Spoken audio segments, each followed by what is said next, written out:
జై శ్రీరామ్. శ్రీమాత్రే నమః. శ్రీ గురుభ్యో నమః. 2026 సంవత్సరం సెప్టెంబర్ 2వ తారీఖు వరకు కూడా ఖగోళంలో ఒక విశేషాంశం గోచర రీత్యా చోటు చేసుకుంటుంది. ఈ విశేషాంశం ఏంటంటే ఇది మళ్ళీ మనకి రాదు. ఇలాంటి విశేష గ్రహస్థితి రావాలంటే మళ్ళీ మనకి 12 సంవత్సరాలు వెయిట్ చేయాలి.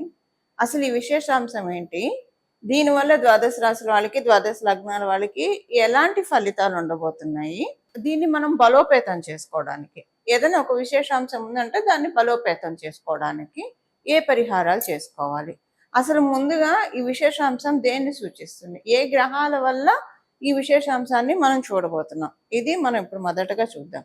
మనందరికీ తెలుసు, దేవగురువైన బృహస్పతి తన ఉచ్చక్షేత్రమైన కర్కాటక రాశిలో ఆయన సంచారం ఉంది. అసుర గురువైన శుక్రాచార్యుల వారు కూడా తన నీచ క్షేత్రమైన కన్యా రాశిలోకి సెప్టెంబర్ 2వ తారీఖు వరకు ఆయన సంచారం ఉంటుంది, శుక్రాచార్యుల వారి సంచారం ఉంటుంది. ఇదే విశేషాంశం. ఇద్దరు గురువర్యులే, ఒకరు అసురు గురువు, ఒకరు దేవ గురువు. ఒకరేమో ఉచ్చ స్థానంలో ఉండడం, ఒకరు నీచ స్థానంలో ఉండడం. ఇది అంటే ప్రతి సంవత్సరం కూడా శుక్రాచార్యుల వారు కన్యా రాశిలోకి ఒక నెల ఆయన సంచారం ఉంటుంది, శుక్రాచార్యుల వారి సంచారం ఉంటుంది. కాకపోతే ఇప్పుడు దేవగురువైన బృహస్పతి అంటే ఒక గురువు ఉచ్చ రాశిలో ఉండడం, ఒక గురువు నీచ రాశిలో ఉండడం, ఇది ఎలాంటి ఇంపాక్ట్ సూచిస్తుంది. ఇది నిజంగా ఒక చాలా విశేషాంశము. మళ్ళీ మనకి ఇలాంటిది గురు భగవానుడు మళ్ళీ గురుదేవుడు వారు మళ్ళీ కర్కాటక రాశిలోకి రావడానికి 12 సంవత్సరాలు పడుతుంది. కర్కాటక రాశి నుంచి జరిగిపోయాక మళ్ళీ మనకి ఈ 1 మంత్ ఉండే ఇది ఈ విశేషాంశం చూడటానికి మనం 12 సంవత్సరాలు వేచి ఉండాలి. అప్పుడు మళ్ళీ మనకు వస్తుంది. అసలు ఏంటండి ఈ విశేషాంశం వల్ల మనకి ఏంటి లాభము? మనకి గురు భగవానుడు ఉచ్చ స్థానంలో ఉండడం వల్ల, అంటే శుక్రాచార్యుల వారు నీచ పొంది ఉన్నారు కదా, అది ఎలా ప్లస్ అవుతుంది? ఇద్దరు ఉచ్చ స్థానాల్లో ఉంటే అప్పుడు అది చాలా ప్లస్ అవుతుంది. మళ్ళీ ఆయన అలా వచ్చినప్పుడు మళ్ళీ మనం మాట్లాడుకుందాం. ఉచ్చ స్థానంలో ఉంటే అది ప్లస్ అవుతుంది. కానీ నీచ స్థానంలో ఉన్నాడు కదా, నీచ స్థానంలో ఉంటే ఎలా ప్లస్ అవుతుందంటే, ఎవరి జాతకంలో అయినా అసలు మనందరికీ కూడా ఒకళ్ళ జాతకం అనేది ఉంది. ప్రతి ఒక్కళ్ళ జాతకానికి శుక్రబలం అనేది అనివార్యం, కావాల్సిందే. శుక్రబలం ఉండడం వల్ల మేజర్ ప్లస్ పాయింట్స్ ముందు మనం తెలుసుకుందాము. చాలా ఈజీ గోయింగ్ నేచర్ ఉంటుంది.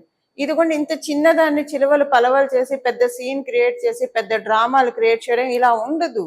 ఫర్గెట్ అబౌట్ ఇట్ అనుకుంటారు, వెళ్ళిపోతారు. ఏదైనా ఒక హర్టింగ్ జరిగినా, ఏదైనా ఒకటి వాళ్ళకి చీటింగ్ జరిగినా, ఏది జరిగినా కూడా సరే కాలగమనంలో ఇలాంటివి జరుగుతూ ఉంటాయి అంతే. ఇక్కడ గురుబలం కూడా కలిసి ఉంటే, గురు శుక్రుల బలం ఉంటే ఎలా ఉంటుందంటే, మేబీ వీడు కాకపోతే ఇంకొకళ్ళేమో, అంతే. ఇక్కడతో అయిపోయింది. ఇక్కడతో మనకున్న కర్మ పెండింగ్, పాపకర్మ క్షయం అయిపోయింది, అంతే. ఇంకా ముందు మనల్ని మనం రిఫైన్ చేసుకుందాం. ఇంకా ముందు మనల్ని మనము ఇలాంటి పాపకర్మల్లో ఇన్వాల్వ్ అవ్వకుండా పుణ్యకర్మల్లో మనం పెట్టుకుందాం, సత్కర్మల్లో మనం పెట్టుకుందాం. అసలు ఏదైనా కూడా ఈజీ గోయింగ్ నేచర్ని ఇస్తాడు. అసలు మామూలుగా కూడా శుక్రాచార్యుల వారు ఒకటి కాంపిటేటివ్ ఎగ్జామ్ రాశారు, సక్సెస్ రాలేదు. సో ఇంకా నేను ప్రయత్నం చేయాలేమో, అంతే. అది పెట్టుకొని ఏదైతే క్యాలిక్యులేటెడ్గా ఉంటారు, చాలా ప్రొడక్టివ్గా ఆలోచిస్తారు. ఏం ఆలోచిస్తే వాళ్ళకి ఫ్యూచర్కి గ్రోత్ ఉంటుందో, అంతేకాని అది రాలేదు అని ఇంకా అదే పట్టుకొని అదే తవ్వుకొని అలా ఉండదు శుక్రాచార్యుల వారి బలం ఉంటే. అలాగే ఉద్యోగంలో కావచ్చు, వ్యాపారంలో కావచ్చు, ఎక్కడైనా స్పీడ్ బ్రేకర్లు మనకి రోడ్డుకి ఎంత అవసరమో, స్పీడ్ బ్రేకర్ లేకపోతే యాక్సిడెంట్స్ అవుతాయి. అలాగా మధ్యలో ఇలాంటి సిచ్యువేషన్స్ మన జీవితంలో వచ్చేది. ఏదైనా కొంచెం వృత్తిలో కావచ్చు, వ్యాపారంలో కావచ్చు, ఒడిదుడుకులు వచ్చాయంటే అదొక స్పీడ్ బ్రేకర్. దేవత మనకు అందిస్తున్న ఆశీస్సులు. ఈ స్పీడ్ బ్రేకర్తో మనం స్లో అయినా తర్వాత నార్మల్గా వెళ్ళిపోతుంది. అక్కడ స్పీడ్ బ్రేకర్ లేకపోతే ఎలాగైతే వాహన ప్రమాదాలు జరుగుతాయో, ఇక్కడ లేకపోతే మేబీ మొత్తానికి ఉన్న యోగం అంతా కొలాప్స్ అయిపోవచ్చు. అందువల్ల ఇలా జరుగుతుంది. అంటే థాట్ ప్రాసెస్ ఇలా ఉంటుంది. ఒక పాజిటివ్ వేలో చూస్తారు, చూసి అయ్యో నాకే నష్టం వచ్చింది, నాకే ఎందుకు కష్టం వచ్చింది, నేనే కష్టపడుతున్నా, ఇలా ఆలోచించరు. ఇలా ఆలోచిస్తూ ఉన్నారంటే జరిగినవి తవ్వుకుంటూ ప్రపంచంలో ఎక్కడ లేని కష్టాలు మనకే ఉన్నట్లు వాళ్ళకే ఉన్నట్లు భావిస్తే ఇది శనేశ్వరుడు, బ్యాడ్ శనేశ్వరుడు ఇన్ఫ్లుయెన్స్ వల్ల ఇలాంటి ప్రాబ్లమ్స్ వస్తాయి. అదేమవుతుందంటే పదే పదే పదే పదే అలా ఆలోచిస్తున్న వాళ్ళు వాళ్ళ జీవితంలో జ్యేష్ఠాదేవిని ఆహ్వానిస్తున్నట్టే. ఆవిడకేంటి ఎప్పుడు దుఃఖంతో కుమిలిపోతూ ఉండడం, జరిగినవి తలుచుకుంటూ ఉండడం, వగచిపోవడం ఉండడము, గోవింద గోవింద గోవింద ఇలాంటివన్నీ ఆవిడకి ఇష్టం. అందువల్ల ఏంటంటే, ఓ మీరు నన్ను పిలుస్తున్నారా, ఎందుకు మీరు అంత శ్రమ పడి పిలవడం, నేనే వస్తాను కదా, ఒక కాల్ అవే అని ఆవిడ చెప్తూ ఉంటారు. అలా మనకి అది వద్దు కదా. మనకి కావాల్సిన ఏంటి, పరిపూర్ణ శ్రీలక్ష్మి కటాక్షం కదా. అంటే శుక్రాచార్యుల వారి బలం ఎందుకు కావాలి, ఒక డబ్బులు లావిష్ లైఫ్ లగ్జరీ లైఫ్ అనే అనుకోకండి. ప్రతి దాంట్లో మనకి సక్సెస్ కావాలంటే మార్స్ మంగళ స్ట్రెంత్ ఉండాలి, కానీ దానికి థాట్ ప్రాసెస్ ఉండాలి కదా. దానికి బుధుడు శుక్రుడు కూడా బలం తోడు వేయాలి. ఎవరికైతే బుధ శుక్రుడు కలిగి ఉంటుందో వైజ్ డెసిషన్స్ తీసుకుంటారు, రైట్ టైంలో రైట్ డెసిషన్స్ తీసుకుంటారు. అనుకుంటారు అసలు ఏం ప్లానింగ్ చేశారా వాళ్ళు, ఎంత చక్కగా ఎదిగారా లైఫ్లో, అలా అనుకుంటాను చూసారా. అది బుధ శుక్రుల బలం ఉంటేనే అంటారు. సో అందులో శుక్రాచార్యుల వారి బలము గోచారంలో, మనం గోచారంలో నీచపడి ఉన్నాడు కాబట్టి, ఎప్పుడు నీచపడితే మనం బలం పెంచుకోవాలంటే అవ్వదండి. మీ జన్మజాతకంలో ఒకవేళ నీచులో ఉంటే ఇది ఇంకా ప్లస్ అవుతుంది. మీ జన్మజాతకంలో శుక్రాచార్యుల వారు లగ్న చాట్లో కానీ నవంశ చాట్లో కానీ నీచపడి ఉన్నారంటే, ఇప్పుడు ఇది మీరు దాన్ని కరెక్ట్ చేసుకోవడానికి కనీసం ఒక 3 to 5 years కరెక్ట్ చేసుకోవడానికి, బలాన్ని పంపించేసుకోవడానికి.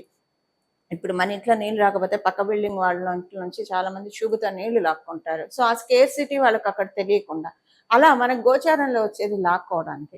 ఒకవేళ శుక్రాచార్యుల వారి బలం ఉంటే ఇంకా పెరుగుతుంది. ఏమండి, మనకి మంచి విషయాలు జరిగితే వద్దని మనం చెప్తామా, చేదా కాదు కదా. సో అలాగా మనకి ఉండడానికి వీటన్నిటికీ కూడా అంటే ఒక మంచి థాట్ ప్రాసెస్ ఇస్తాడు శుక్రాచార్యుల వారు, మంచి థాట్ ప్రాసెస్ ఇస్తాడు, బుద్ధి బలాన్ని ఇస్తాడు. అలా బుద్ధి బలాన్ని, ఆయన ఉన్నది కూడా కన్యా రాశిలో కదా, బుద్ధ భగవానుడు రాశి కాబట్టి ఇలా బుద్ధి బలాన్ని, ఇంకా అందరికీ తెలిసిందే మంచి బట్టలు కట్టుకోవాలి, మంచి ఆర్నమెంట్స్ ధరించాలి, చక్కటి ఫుడ్ తినాలి, మంచి ఇంట్లో ఉండాలి. ఇవన్నీ బేసిక్ నీడ్స్ ప్రతి ఒక్కళ్ళకి ఉంటాయి. సో ఇందులో ఆర్నమెంట్స్ పోని పక్కన పెట్టేస్తే మంచి బట్టలు, మంచి తిండి, అలా మంచి ఇంట్లో ఉండడం, ఇదైతే బేసిక్ నీడ్స్ కదండి. తిండి, గూడు, బట్ట అని మనం చెప్తూ ఉంటాం కదా. వీటిని మించి మనకి రావడానికి ఇప్పుడు గురు భగవానుడు ఉచ్చ రాశిలో ఉన్నాడు కాబట్టి, నీచ రాశిలో ఉన్న శుక్ర భగవానుడి బలం మనం అందరం పెంపొందించుకోవచ్చు. అంటే మనమందరం కూడా శుక్ర భగవానుడు నీచ రాశిలో ఉన్న మన జన్మ జాతకాల్లో ఉన్న శుక్రుడిని ఒకడు బలంగా ఉంటే ఇంకా బలోపేతం చేసుకోవడం. అండ్ మ్యారేజ్ రిలేషన్స్ లో కూడా జీవిత భాగస్వామిని సూచిస్తాడు శుక్రాచార్యుల వారు. సో ప్రతి విషయంలో కూడా, వివాహం కాని వాళ్ళకి వివాహం అవ్వాలంటే శుక్రబలం కూడా ఉండాలి, గురుబలం ఉండాలి, శుక్రబలం మేజర్గా ఉండాలి. ఇలాంటి వాటికి అన్నిటికీ కూడా శుక్రబలం మనకు కావాలి. ఇలా మనం శుక్రబలాన్ని తెచ్చుకోవడానికి this is the right time.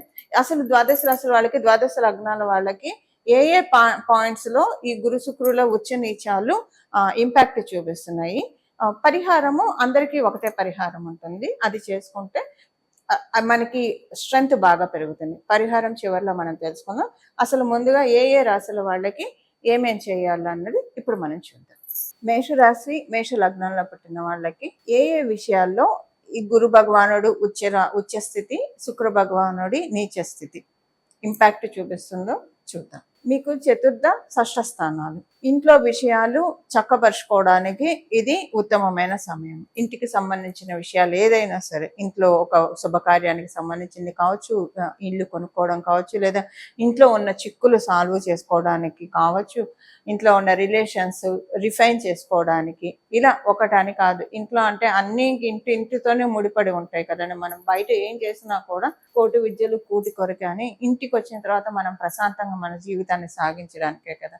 ఒక మనం ప్రశాంతంగా కాదు, మన కుటుంబ సభ్యులు కూడా సంతోషంగా ఉంటే, వాళ్ళకి ఎలాంటి ఆరోగ్య సమస్యలు రాకుండా, అందరం కూడా ఇంట్లో ఉన్న వాళ్ళందరూ కూడా కలిసిమెలిసి అరమరికలు లేకుండా ఉంటే ఆ సంసారం సుఖ సంసారం అవుతుంది, పచ్చని సంసారం అవుతుంది. అలా మార్చుకోవడానికి, పచ్చని సంసారంగా మార్చుకోవడానికి ఇప్పుడు గురు శుక్రులు ఇద్దరు కూడా మీకు అవకాశాన్ని ఇస్తున్నాడు. షష్ఠ స్థానంలో ఆయన నీచపడి ఉన్నాడు కాబట్టి రుణానికి సంబంధించింది, అప్పులతోటి సతమతం అవుతూ ఉన్నా, కొంతమందికి అప్పులు ఉంటాయి, కొంతమందికి అప్పులు కాకపోయినా వాళ్ళు అనుకున్న పని అవ్వట్లేదు, దానివల్ల కొంచెం ఇబ్బందులు పడుతూ ఉంటారు. కొంతమందికి ఇన్కమ్ సరిగ్గా రావట్లేదని ఇబ్బంది పడుతుంటారు. ఇలా ఫైనాన్షియల్ మ్యాటర్స్లో మీకు ఏ రకమైన ఇబ్బంది ఉంటే దాన్ని చాలా వరకు సాల్వ్ చేసుకోవడానికి ఇప్పుడు గురు శుక్రులు ఇద్దరు కూడా మీకు చక్కటి అవకాశాన్ని కలిగిస్తున్నారు. ఈ అవకాశాన్ని సద్వినియోగం చేసుకొని గురు శుక్రుల ఆశీస్సులను అందుకుంటారని చెప్పి కోరుకుంటున్నాను.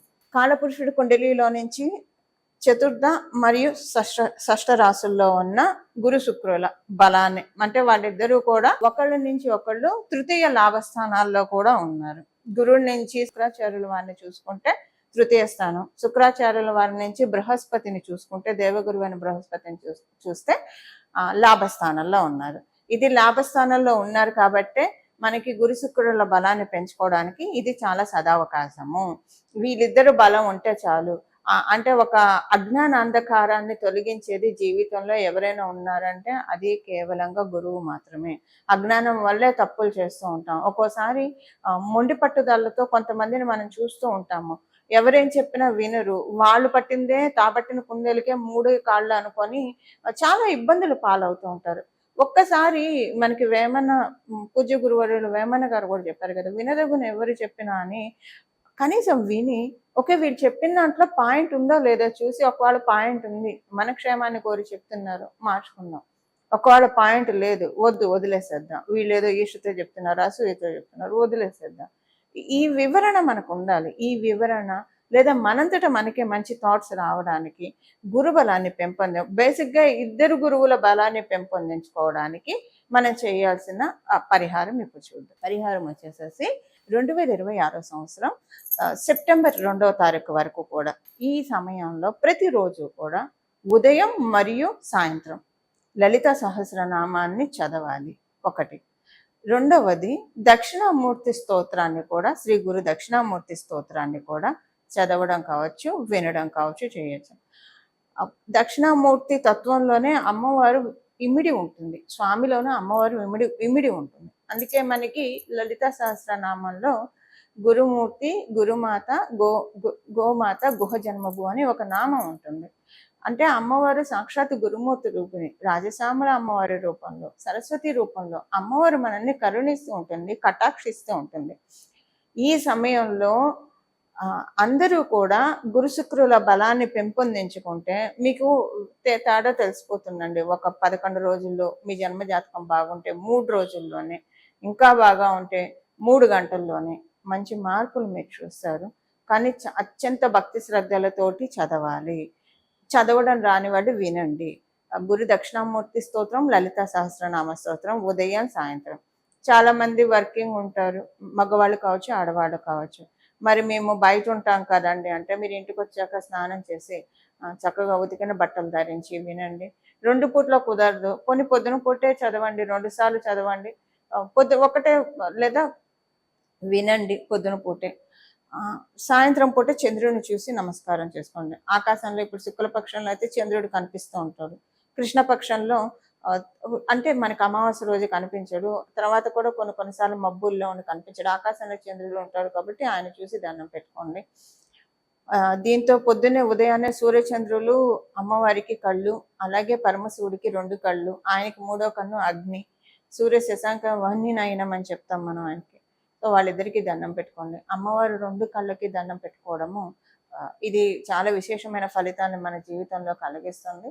ఇలా ఉదయాన్నే స్నానం చేసిన వెంటనే శుభ్రమైన వస్త్రాలను ధరించి లలిత సహస్రనామాన్ని పారాయణం చేయండి. లేదు 3 సార్లు చేస్తాం మంచిది. ఒకటేసారి కూర్చొని చేసేప్పుడు 3 సార్లు చేస్తాం మంచిది. లేదా పొద్దున ఒకసారి, సాయంత్రం ఒకసారి. కుదరదంటే ఒక్కసారన్నా చేసుకోండి, పర్లేదు. అమ్మవారికి మన ఆర్తి తెలుసు కాబట్టి ఒకసారి చేసుకున్నా పర్వాలేదు. ఇలా చేసుకోవడం వల్ల గురు శుక్రుల యొక్క బలాన్ని మనం మన జీవితంలో తీసుకోవడానికి అవకాశం ఉంటుంది. ఇక్కడి నుంచి ఒక 3 సంవత్సరాల్లో మంచి మార్పులు మనం చూడడానికి, ఒక 3 సంవత్సరాల వరకు ఇప్పుడు మనం తీసుకున్న ఈ నెలలో మనం తీసుకున్న బలం రిటర్న్ అవుతుంది. అందులో ఇప్పుడు చూస్తున్నాం కదా రెసిషన్ అని. సో కొంతమందిని తీసేయడం ఇలాంటివి కూడా చాలా బాధపడుతూ ఉన్నారు కదా చాలా మంది. కొంతమందికి వ్యాపారాలు సరిగ్గా సాగక ఇబ్బంది పడుతూ ఉన్నారు. వీటన్నిటి నుంచి బయటపడడానికి కొంత ఒక 3 సంవత్సరాలు అయితే మనకి బెనిఫిషియల్గా ఉంటుంది. ఇది పరిహారం చేసుకోవాల్సిన పరిహారము. మీరందరూ కూడా స్వామివారిని, జగన్మాతని, మహాదేవుడి చరణాలని ఆశ్రయించి మంచి లబ్ధిని పొందుతారని, మనమందరం కూడా మహాదేవుడి యొక్క, జగన్మాత యొక్క పరిపూర్తి కృపాకటాక్షాన్ని అందుకోవాలని చెప్పి మనందరి తరఫున జగన్మాత చరణాలను అలాగే మహాదేవుని శరణాలను శిరస్సు ఉంచి నమస్కరిస్తూ మంగళం. నమో భగవతే వాసుదేవాయ.